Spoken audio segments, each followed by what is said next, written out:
Ravi de vous retrouver pour un nouveau message autour de la parole de Dieu. J'aimerais vous emmener dans un prophète de l'Ancien Testament qui a reçu une vision d'avenir, mais cette vision d'avenir, nous voulons l'appliquer non seulement pour le temps dans lequel vivait Ézéchiel, puisque c'est le prophète duquel on va parler, mais aussi pour nous personnellement aujourd'hui.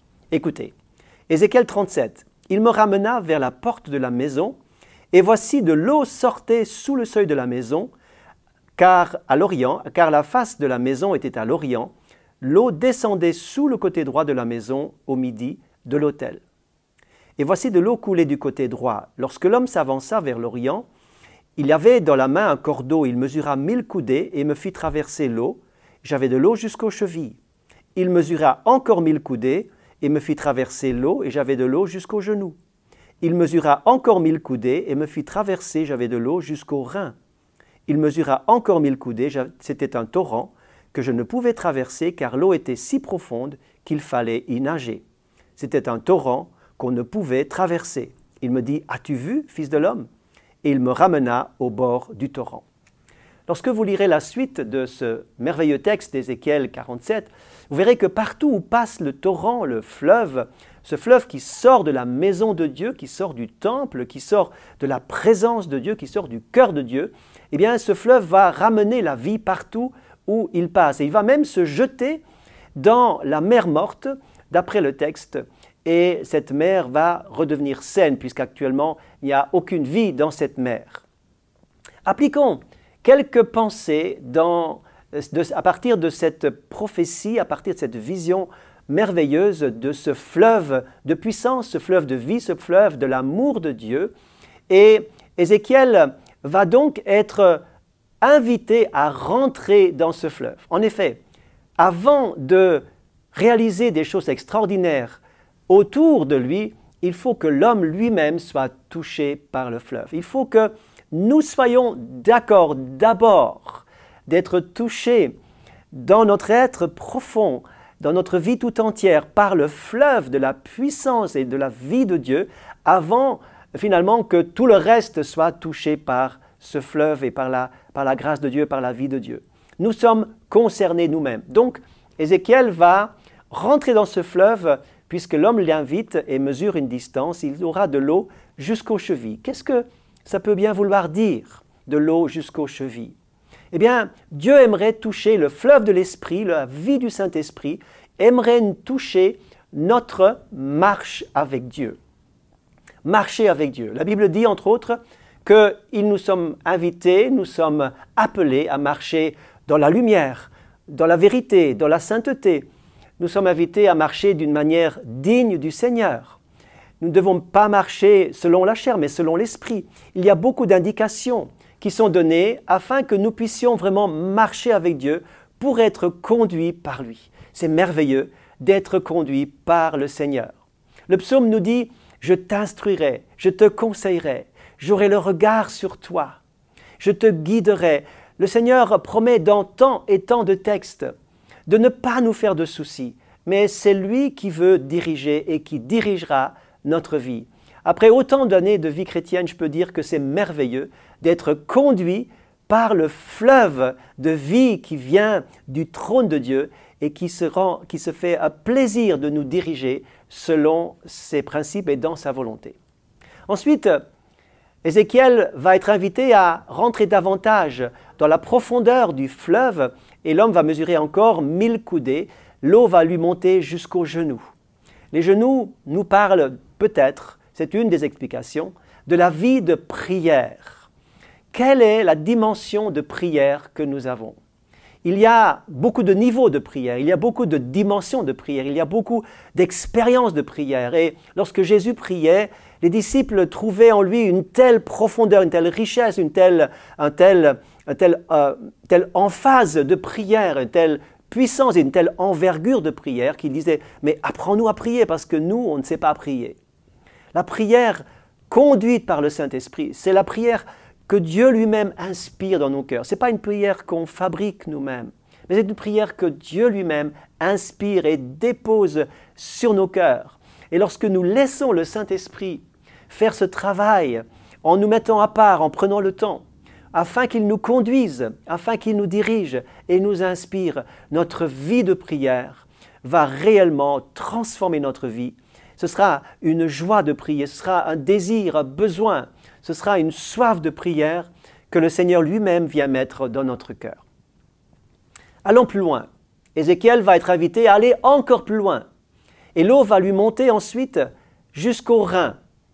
C'est la troisième chose qui est mentionnée dans ce texte d'Ézéchiel 47. Qu'est-ce que ça peut bien vouloir dire, de l'eau jusqu'aux reins? Les reins sont dans la Bible le symbole de la force propre. Et cela me fait penser à quelqu'un qui a fait une expérience particulière à un moment donné dans ses hanches, dans ses reins. C'était Jacob. Jacob, je vais faire très court parce que le temps me manque pour évoquer toute l'histoire de Jacob qui est longuement tracée dans la Genèse, mais arrêtons-nous au chapitre 32. Jacob va être coincé à un moment donné de sa vie. Lui qui voulait la bénédiction, mais qui la voulait toujours à sa manière. Il a été celui qui supplantait, celui qui rusait et qui a créé beaucoup de problèmes dans sa vie à cause de cela. Il va quitter la maison en étant en gros conflit avec son frère Ésaü. Des années passent, beaucoup d'années passent. Il va être chez son oncle pour travailler avec lui et il va construire sa famille. Et à un moment donné, il va quitter son oncle dans des mauvais termes et il se trouvera dans une position où il ne pourra ni reculer ni avancer. Et là, il y aura ce rendez-vous avec Dieu. Vous savez, parfois, lorsque nous ne pouvons plus avancer ni reculer, lorsque nous sommes coincés au pied du mur, c'est là que Dieu a un rendez-vous avec nous. Jacob va avoir ce rendez-vous dans la solitude le soir. Le texte nous dit dans Genèse 32 qu'un combat va s'enclencher. Et ce combat, ce sera un combat contre Dieu, mais aussi contre lui-même. Un combat contre sa chair et il y a ce conflit de la chair et de l'esprit, de son ancienne nature, ce caractère mauvais. Et cette nouvelle nature qui avait soif de Dieu s'enclenche et va durer tout un temps. Et à un moment donné, eh bien, Jacob va dire maintenant je veux la vraie bénédiction. Et là, il sera touché dans ses hanches, dans ses reins. Et sa force va être brisée. Il va connaître un brisement parce que la chair est opposée à l'esprit. Et la chair va connaître ce brisement pour que renaisse le Jacob nouveau qui deviendra Israël. La vraie bénédiction, voyez-vous, c'est lorsque nous sommes transformés dans notre nature profonde, lorsque nous sommes changés à l'image du Seigneur, à l'image de Jésus. C'est là la vraie bénédiction. Jacob deviendra Israël. Donc de l'eau jusqu'aux hanches signifie véritablement le changement de la nature. La chair est crucifiée, comme dira l'apôtre Paul, et l'esprit va régner. Entrons encore davantage dans l'eau, comme Ézéchiel va le faire. À un moment donné, il ne pourra plus simplement marcher dans l'eau, il devra nager. C'est-à-dire que sa position verticale va devenir une position horizontale. Ce n'est pas lui qui se meut dans l'eau, mais c'est l'eau qui va le porter. C'est ça qui est extraordinaire, la vie de l'esprit. Vous pouvez toujours aller plus loin parce que c'est le Saint-Esprit, c'est la puissance de Dieu qui va vous porter, qui va vous conduire vers votre destinée, qui va vous conduire vers le projet que Dieu a pour vous, vers une nouvelle dimension que vous ne pouvez découvrir autrement qu'en vous laissant transporter par la volonté de Dieu, par la vie de l'Esprit, par cette vie nouvelle que Dieu a en prévision pour vous. Lorsque vous laissez le Saint-Esprit faire, il vous conduira. Je termine par une dernière image.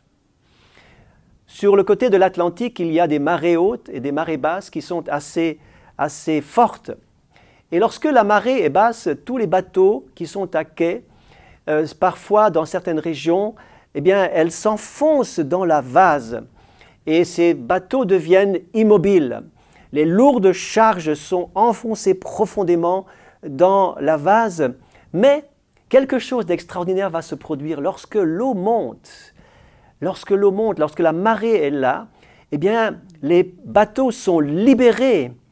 Malgré leur charge énorme, ils sont libérés de cette prison de la vase pour s'en aller au large et partir avec le courant et le vent.